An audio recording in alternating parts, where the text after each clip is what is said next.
नमस्कार साथियों, मैं Rahul Kumar ever study point के यूट्यूब प्लेटफॉर्म में आप सभी का स्वागत करता हूं। ठीक है, ये वीडियो जो है जेएनवी इंट्रेंस एग्जाम 2025 के लिए है, जिसमें मैं आपको आकृति श्रृंखला पूर्ति करने का एक चैप्टर है, उसमें से एक इम्पॉर्टेंट टॉपिक या इम्पॉर्टेंट फैक्टर के बारे में बात करना चाहता हूँ, जो है अल्फ़ाबेट से रिलेटेड।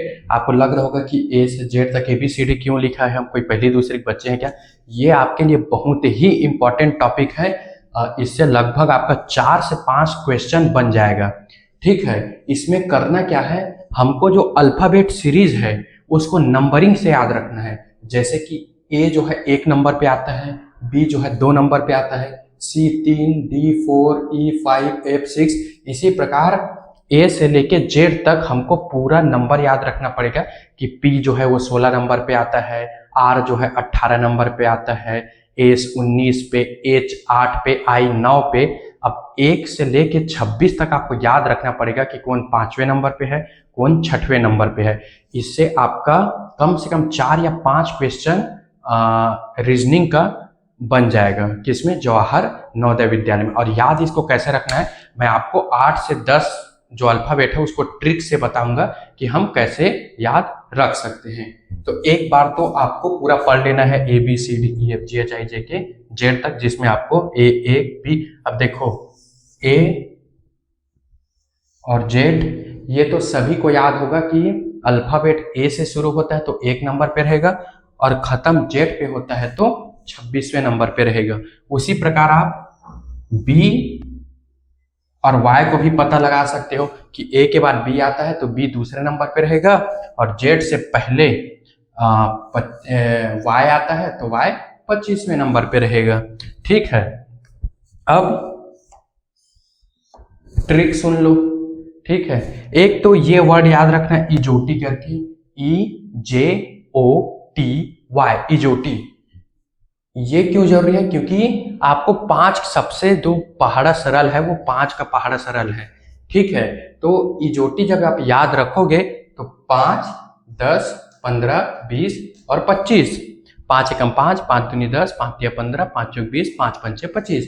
तो ई जो है वो 5वें नंबर पे आएगा, जे जो है वो 10वें नंबर पे आएगा, ओ जो है वो 15वें नंबर पे आएगा, और टी जो है वो 20 नंबर पे आएगा, और y जो है 25 नंबर पे आएगा। तो आप अगर इजोटी याद रखोगे तो आपको 1, 2, 3, 4, 5 अल्फाबेट याद हो जाएगा कि ई 5वें नंबर पे, जे 10वें नंबर पे, ओ 15वें नंबर पे, टी 20वें नंबर पे, और y जो है वो 25वें नंबर पे। उसी प्रकार आप DHLP भी याद रख सकते हैं, DHLP।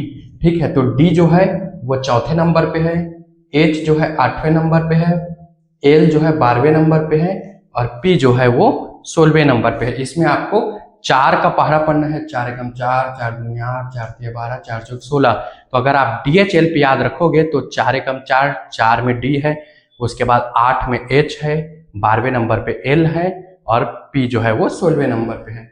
उसी प्रकार आप CFIL भी याद रख सकते हैं, CFIL। एक CFL बलक भी होता है, बीच में आपको I जोड़ देना है, CFIL। ठीक है, तो CFIL जब आप याद रखोगे तो C जो है वो 3रे नंबर पे आता है, F जो है वो 6वें नंबर पे आता है, I जो है वो 9वें नंबर पे आता है, और L जो है 12वें नंबर पे आता है। यहाँ पे भी आपने L रखा है तो L तो आपको ऑटोमेटिक याद हो जाएगा कि 12वें नंबर पे आता है। तो इस प्रकार हम 5, 3, 8 और 4, 12 अल्फाबेट को याद रख सकते हैं। बाकी आप लोग पढ़ लेना, एक दो बार पढ़ोगे तो ऑटोमेटिक ये याद हो जाएगा, उतना कोई इशू नहीं है। लेकिन अगर आप इसको याद करोगे तो निश्चित ही 4 से 5 क्वेश्चन आपको रीजनिंग से बन जाएगा। उदाहरण के लिए मैं बताता हूँ किस किस प्रकार का आपको प्रश्न पूछा जा सकता है, एक उदाहरण द्वारा। जैसे कि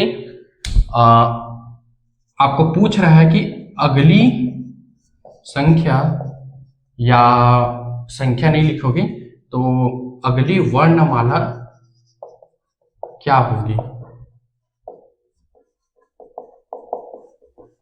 ठीक है, इस प्रकार आपको पूछा जा सकता है। तो जैसे मान लो दे दिया है B, D, F, ऐसे करके आपको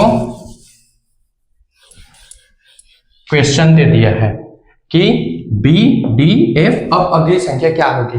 अब हम देख रहे हैं A B C D E F कुछ मिल नहीं रहे, और अगर हमको इसका नंबरिंग याद रहेगा कि बी जो है दूसरे नंबर पे आता है, डी जो है चौथे नंबर पे आता है, और एफ जो है वो छठवें नंबर पे आता है, यानी कि 2 का पहाड़ा पूछा जा रहा है, 2 एकम 2, 2 दूनी 4, 2 तिया 6, तो हमको यहाँ पे क्या मिलेगा? 8 मिलेगा। और जब हम लोग इसको पढ़ेंगे अल्फाबेट वाले को कि कौन कौन से नंबर पे आता है, तो हमको याद है कि 8वें नंबर पे क्या आता है? एच आता है। ठीक है, तो 2, 4, 6, 8 और 8वें नंबर पे हमको क्या मिल गया? एच मिल गया। इसी प्रकार से आपको अल्फाबेट से रिलेटेड, वर्णमाला से रिलेटेड ऐसे ही प्रश्न पूछेगा। इसी कारण हमको 1 से लेकर 26 तक, ए से लेकर जेड तक हमको ये याद होना चाहिए कि कौन सा अल्फाबेट कौन से नंबर पे आता है। ठीक है, अगर आप नवोदय विद्यालय की और वीडियो देखना चाहते हैं तो एमर स्टडी पॉइंट को सब्सक्राइब कीजिए। मैंने लगभग चैप्टर 7 तक रीजनिंग का पढ़ा दिया है, आपको सभी वीडियो थ्योरी और प्रैक्टिस के साथ मिल जाएगा। और लाइक करना, कमेंट करना, शेयर करना। तब तक के लिए जय हिंद साथियों।